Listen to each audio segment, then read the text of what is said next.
नवीन iPhone घेतलाय, वा, खूप खूप अभिनंदन. पण एक मिनिट थांबा. आपल्याला वाटतं की नवीन आयफोन म्हणजे एकदम सुरक्षित, बरोबर? पण खरं सांगायचं तर तो बॉक्समधून काढल्या काढल्या 100% सुरक्षित नसतो. चला आज आपण हेच समजून घेऊया.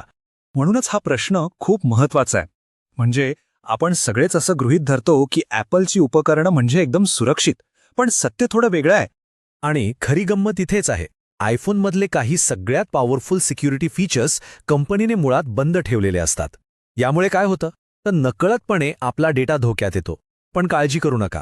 आज आपण हीच महत्त्वाची सेटिंग्स कशी चालू करायची ते पाहणार आहोत. चला तर मग सुरुवात करूया आपल्या पहिल्या आणि सगळ्यात महत्त्वाच्या सेटिंगपासून. हे सेटिंग आपल्याला सर्वात सामान्य धोक्यापासून वाचवतं, आणि तो धोका म्हणजे आपला फोन प्रत्यक्ष चोरीला जाणे. आता विचार करा की हे किती धोकादायक आहे. समजा चोराच्या हातात आयफोन आहे आणि त्याला पासकोड पण मिळालाय.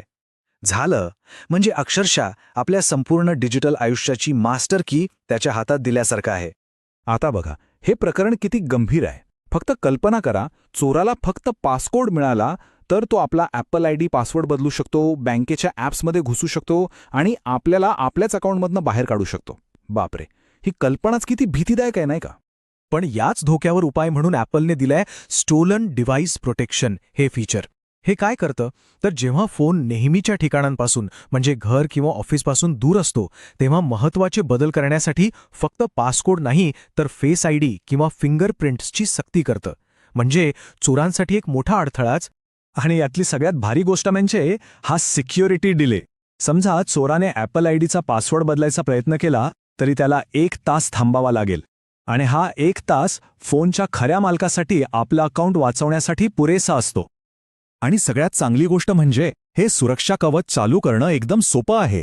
सेटिंग्समध्ये जाऊन फक्त या काही सोप्या स्टेप्स फॉलो करायच्या आहेत आणि बस, ही अत्यंत महत्त्वाची सुरक्षा लगेच ॲक्टिव्हेट होईल. चला आता वळूया दुसऱ्या महत्त्वाच्या सेटिंगकडे. हे आपल्या प्रायव्हसीशी म्हणजेच गोपनीयतेशी संबंधित आहे. विशेषतः जेव्हा आपला फोन अनलॉक असतो आणि तो दुसऱ्या कोणाच्या हातात जातो तेव्हा हे खूप कामी येतं. बघा, सफारीमधला प्रायव्हेट ब्राउझिंग मोड नावापुरताच प्रायव्हेट असतो, कारण फोन जर अनलॉक असेल तर कोणीही ते टॅब्स उघडून सहज बघू शकतं. ही खरं तर एक मोठीच त्रुटी आहे. पण यावरही एक सोपा उपाय आहे. सफारीच्या सेटिंग्जमध्ये जाऊन फक्त एक बटन ऑन करायचं. मग काय, तुमचे प्रायव्हेट टॅब फेस आयडी किंवा फिंगरप्रिंटने लॉक होतील. यानंतर तुमच्याशिवाय ते टॅब कोणीही उघडून पाहू शकणार नाही. आणि आता आपण पाहूया आपलं तिसरं आणि शेवटचं सेटिंग. हे म्हणजे एक प्रकारचं अल्टिमेट सिक्युरिटी शील्ड, जे फक्त काही विशिष्ट आणि अत्यंत गंभीर परिस्थितीत वापरायचं आहे. या फीचरचं नाव आहे लॉकडाऊन मोड. हे सर्वसामान्य युजरसाठी नाही आहे. हे खास करून पत्रकार, सामाजिक कार्यकर्ते किंवा अशा लोकांसाठी आहे ज्यांना अत्याधुनिक सायबर हल्ल्यांचा म्हणजे स्पायवेअर सारख्या गोष्टींचा धोका असतो. त्यांच्यासाठी हे एक शक्तिशाली शस्त्र आहे. लॉकडाऊन मोड चालू केल्यावर फोनची नेहमीची कार्यक्षमता थोडी कमी होते. तो अनेक प्रकारच्या फाईल्स, लिंक्स, अनोळखी कॉल्स आपोआप ब्लॉक करतो. असं का? तर हॅकर्सना हल्ला करायला जागा शिल्लक ठेवायची नाही, हा त्यामागचा उद्देश आहे. हे फीचर चालू करणं सुद्धा सोपं आहे. प्रायव्हसी आणि सिक्युरिटी सेटिंग्जमध्ये एकदम खाली स्क्रोल केल्यावर हा ऑप्शन सापडतो. पण एक गोष्ट लक्षात ठेवा, हे खूप मोठं पाऊल आहे. त्यामुळे याची खरोखरच गरज असेल तेव्हाच याचा वापर करावा. तर मग या काही मिनिटात आपण काय काय साध्य केलं आहे याचा एक छोटासा आढावा घेऊया. तर आता आपला आयफोन अनेक पातळ्यांवर अधिक सुरक्षित झाला आहे. 1.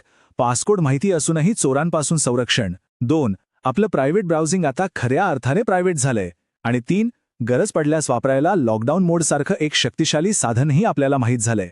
आणि यातली सर्वात महत्त्वाची गोष्ट म्हणजे हे सगळं करणं किती सोपं होतं. अवघ्या काही मिनिटात आणि काही क्लिक्सवर आपण आयफोनची सुरक्षा अनेक पटींनी वाढवली आहे. आणि हो, जाता जाता एक महत्त्वाचा प्रश्न. आपला फोन तर आता खूप जास्त सुरक्षित झाला आहे, पण आपल्या इतर डिजिटल खात्यांचं काय? जसं की सोशल मीडिया, ईमेल, त्यांची सुरक्षा?